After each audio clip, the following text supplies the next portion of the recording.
At these fractions, 2/9, 1/3, and 3/10, it's really difficult to tell which one of these fractions is going to be the largest and which one of these fractions is going to be the smallest. So we have to have a strategy to make them all look the same. And the easiest way to do that is to turn these into decimals.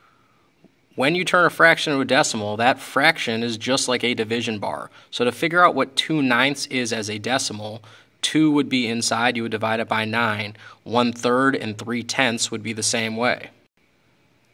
You can go ahead and make it 2.00 or 2.000. You can add as many zeros as you want after the whole number as long as you keep your decimal point consistent.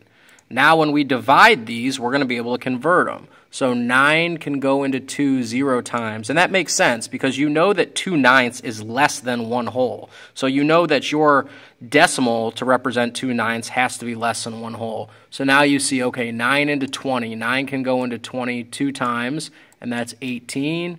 20, take away 18 is 2. You bring down the 0. This is interesting. So now you have 9 to go into 20 again. Well, you know that can go 2 more times, so that's 2 times. When you scroll down, 20, take away 18, you're going to be left with another 2. You can bring down another 0, and what you notice here is that no matter how many times we do this, you're going to end up with a 2. So 2 divided by 9 is actually 0.22, and because it repeats forever and ever, we draw a line up here to show that it repeats. Go ahead and try the next 2 on your own. Pause the tape. Okay, after you've worked these out, here's the solutions to them. The middle one, 1/3, when you divide that out, 3 can go into 10 3 times, and that 3 is going to repeat forever and ever and ever. No matter how many times you try to divide 3 into 10, it'll go in 3 times and you'll have 1 left over and you'll start the process all again. The last one, 3/10, when you divide that one works out nice and simple right away. So 10 can go into 3 0 times, 10 can go into 33 times, and you're done. So the decimal equivalence, 2/9 is 0.22 repeating, 1/3 is 0.33 repeating, and 3/10 is 0.3. And it does not repeat, it ends. Go ahead and put this into your notes. Pause it to take it into your notes. Terminating decimals are decimals that end. They do not repeat, like 3/10. Repeating decimals, they repeat forever and ever in the same pattern.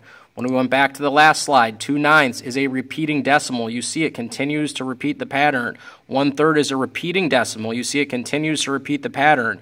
And 3/10 is a terminating decimal. It ends. 0.3. Take the next couple minutes and copy these into your notes. All right. Now you are going to practice converting these. So you're going to convert 5/12, which means 5 into 12. You can add as many zeros as you feel like you need. It's always a good idea to start with at least 2. Go ahead and drag your decimal up. Go ahead and pause it and try this problem. So in this problem, when you divide 5 into 12, you see 12 can go into 54 times. That's 48. You have 2 left over. You bring down the 0. 12 can go into 20 once. You have 8 left over. You bring down the 0. 12 times 6 is 72. You bring down the 0, and eventually you will see that this is going to repeat. You're going to have 80, 80, 80. It's always going to repeat. So this will be 0.416 repeating. Go ahead and try the second one. Okay, here are the second and third ones worked out for you. In the middle one, you can see that it clearly repeats at the 20, so it's 0.83 repeating. You could write 2 3s and draw the line over it. It's the same thing. Think about it. The 3 is going to go on forever. And the last one, 9 can go into 77 times. You're left with 70 again. Your 9 will always go into 77 times, so it's 0.77 repeating. Okay, on your own, go ahead and complete the bit.ly. If you need help with it, bring it to the back table, and I'll help you out.